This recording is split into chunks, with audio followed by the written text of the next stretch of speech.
in front of me is TCL 205, and let me show you how to check total screen time.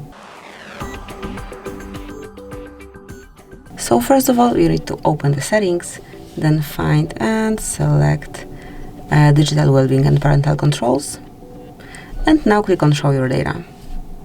And right here you've got the statistics regarding usage of your device, and if you'll tap in the middle of the circle again, you'll be able to get some more details. So here you've got all apps listed, and you can check time spent on each of the app. Also, you can go back in time and check every day of usage of this device. As you can see, this one is brand new, so I'm using it for 20 minutes only. However, if you're using it for way longer, every day would be included here.